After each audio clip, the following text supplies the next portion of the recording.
Hi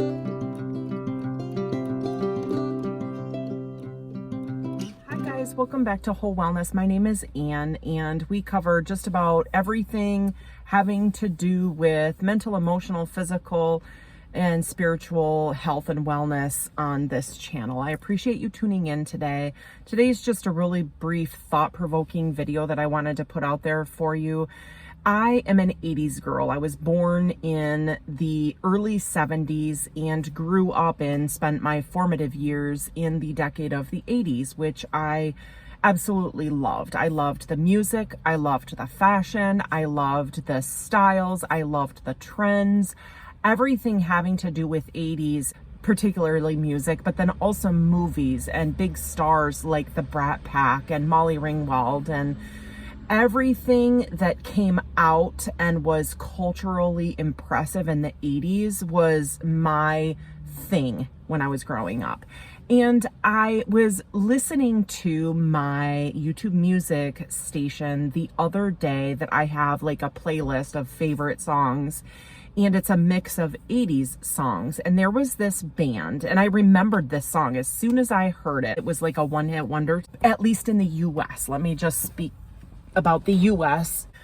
And this band was called Till Tuesday, and the song was called Voices Carry. Now, if you grew up in the 80s and you look this song up, you'll recognize it because it was a huge hit. And I've listened to it over and over and over again. And this morning was one of those days where that song came on and I had my speakers cranked in my vehicle on my way to work, and it got me energized. But I was really recently paying closer attention to the words, which is so funny because back when I was little, I had no clue what the song was about. I had no clue what most of the music that I listened to was about. I didn't care about the lyrics. I cared about the rhythm and how the music made me feel. The song tells a story that is applicable to what we talk about in this channel. And it's a story of a girl who falls in love with this man, and he's ashamed of her. And the title of the song tells all. It's called Voices Carry. And the chorus is him saying, hush, hush, hush now, voices carry. He does not want her telling him that she loves him or is falling in love with him or has these feelings for him. His response when she expresses how she feels towards him is hush. Voices carry. He doesn't want anybody else to know about the relationship. And so the guy is a real jerk. You know, he's ashamed of her and he doesn't want people to know about the relationship. And meanwhile, he's also telling her, hush, voices carry. And he doesn't want anybody else to know that they're an item. And it got me to thinking about how we're talking about relationships, healthy relationships, how to build faith and trust in yourself, and what to watch for in other people, the early symptoms of potentially a negative partner or a negative relationship. Because again, it's not just unhealthy relationships, and toxic people don't just enter our lives on a romantic level. They happen at work, they happen in church, they happen in our clubs, they happen in our neighborhoods, they happen at the kids' schools. I mean, they're everywhere. Toxic people are everywhere in every kind of relationship. So this song got me to thinking, you know what? These are the sorts of things that we can watch for, and I figured I'd share it with you. If you get the time, look the song up and listen to it a few times and listen to the words. Listen to how the relationship progresses and how brokenhearted she is about the fact that she's fallen in love with this person, and the entirety of the relationship is him kind of ignoring the fact or not caring that she has developed feelings for him, and him hushing her and being ashamed of her or being ashamed of the relationship. And so we got to take this to heart, because this is not just a song. It's a song about real life. When we meet someone new and they show symptoms of being ashamed of us, that's a person you don't want to be around. Why would you want to spend time with someone who is ashamed of you or ashamed of being around you? that brings me to another point, a personal example. As I try to do in almost all of my content, I try to relate whatever we're talking about back to my personal life and what I see happening with people and what's a very unhealthy dynamic between people that I personally know. And I see this song being played out in my sister's marriage with her husband, and it kills me. It just kills me. When my sister and I get together, we are known to laugh hysterically about silly stuff. Now, my sister and I have grown apart over the years. In my particular opinion, it has a lot to do with her husband. This is, I think, his fourth marriage that started out as an affair while he was still married to his third wife. So right there, I don't trust the guy. Now, he has woven a great and spectacular yarn for my sister that she has fallen for and believes in. And he is very chameleon-like. His values and his morals and what his hobbies and interests are bend and sway and change with whoever, depending on who he's around. It's like he's not just this very transparent, very real, very trustworthy, very point blank honest person. I don't know, truly, I don't know who he is, what he's about, or what his intentions are with my sister. I still, to this day, and they've been together since 2015. They got married in 2018. To this day, I don't trust him. And I still feel very strongly that he is going to break my sister's heart. And I have tried and tried and tried and tried and tried to like this guy and to believe in him and to love him as a brother-in-law because he's married to my sister. But as I said, I don't trust him. And you know how I feel about people that I don't trust. So it's a what I call a cordial relationship in terms of just, small talk conversation, but there is no love between me and him. I can guarantee you. And one of the reasons that I don't like this guy, aside from the trust issue, which is huge, that's like the number one at the heart of it, the core problem that I have with him, is that he has certain problems with my sister.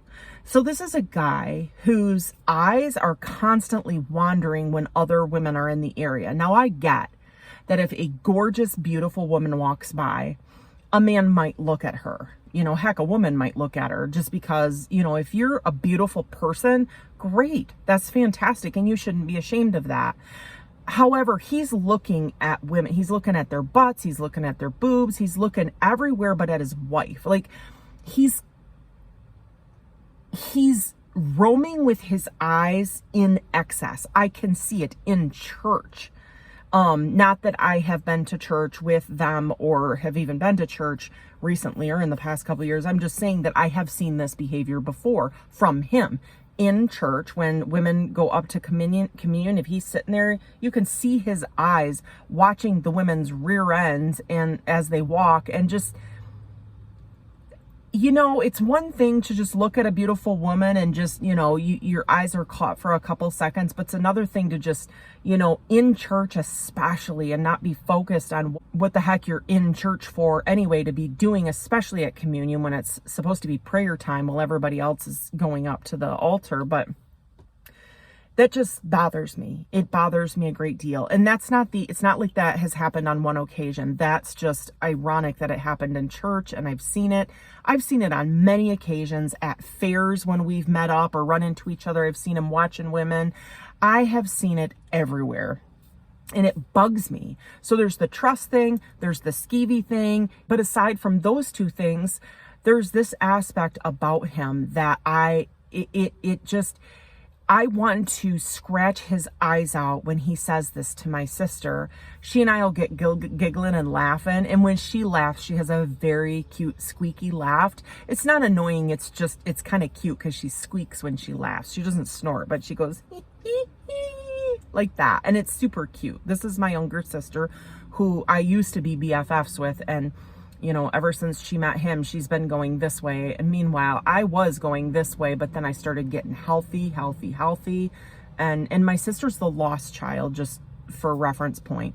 In our family dynamic, she is the lost child. So it stands to reason, and it could be very possible that her husband is a highly narcissistic individual. And I suspect that he is. That's my personal opinion. I could be way wrong about that.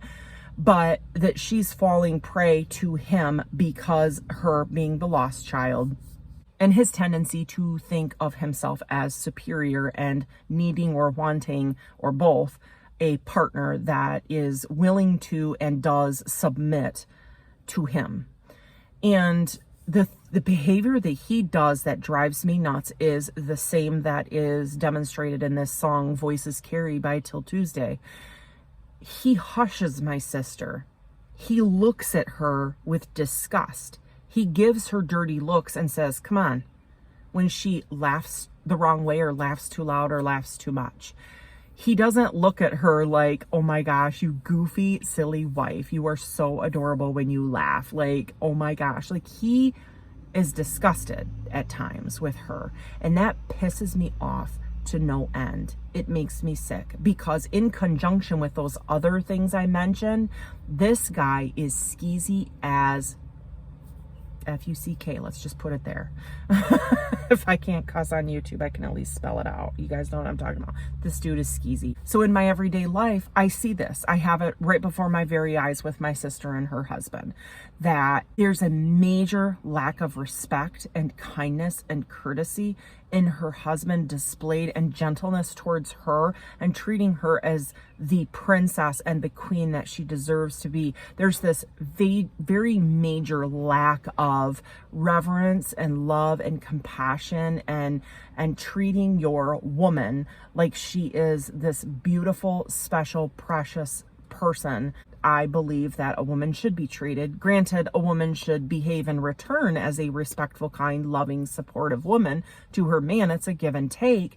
But my sister is that for him. She is so kind, and she literally, before she started getting involved with him, she was what I referred to in real life, way before I started this channel, as the closest thing to an actual angel on earth that I've ever known. And he has made her very bitter, very angry. There's just an imbalance, and I have a very horrible feeling that the day is going to come where he is just going to destroy her. Truthfully, there's been such a distance between her and I that I can tell that she's not who she once was, and he's done some real raking over the coals on her. But that is an example from my personal life. I see this unfolding, this relationship. I saw the relationship unfolding. I have tried and tried and tried and tried to like this guy, and I can't. There is something extremely dishonest about him. And that's what we want to watch for in our relationships with people, these early signs of them being ashamed of you. When a person tells you to hush, when they tell you to quiet down, when they tell you that there's something wrong with you, or imply that there's something wrong with the way you laugh or the way you talk, or that they're ashamed to be with you, listen. Let them tell you who they are and trust them. Trust the symptoms that they're displaying to you. Listen very carefully in the early days. Don't make excuses, and don't be blind. Till next time, thanks so much for tuning in to Whole Wellness with Ann. Take care, guys. Bye-bye.